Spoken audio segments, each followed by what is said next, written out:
The topic of the thesis is improving the process of setting environmental requirements in urban development projects, and the thesis aims to investigate the existing process of setting environmental requirements in urban development projects in order to come up with suggestions of improvements.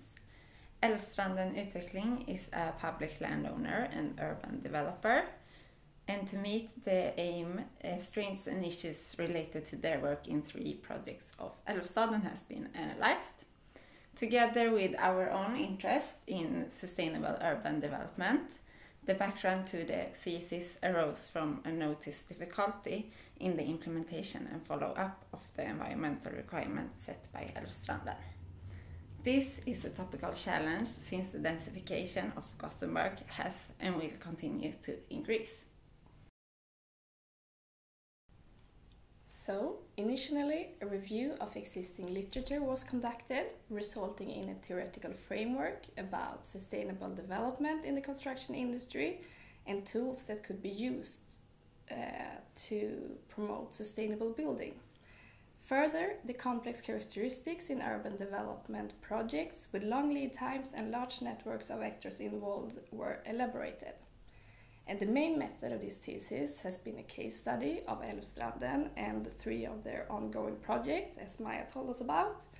And those were Lindholmshamnen, Masthuggskajen and Skeppsbron.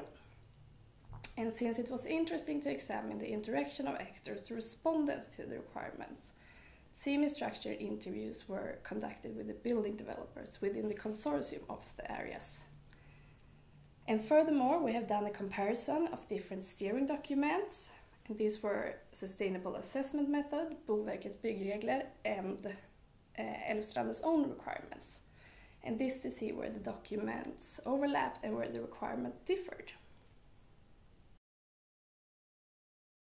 So, based on previous research and the result from our case study, the findings were contextualized into 4 categories of measures that could be used as a guidance when setting environmental requirements in future projects.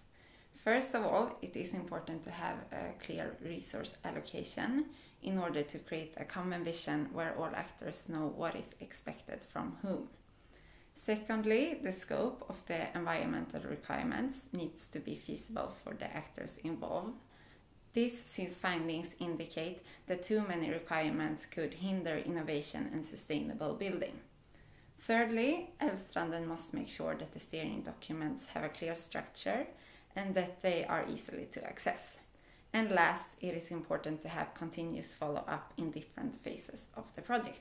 However, it will always be challenging to keep the requirements relevant long term, and therefore it is important to keep strive towards an improved process when setting environmental requirements in urban development projects.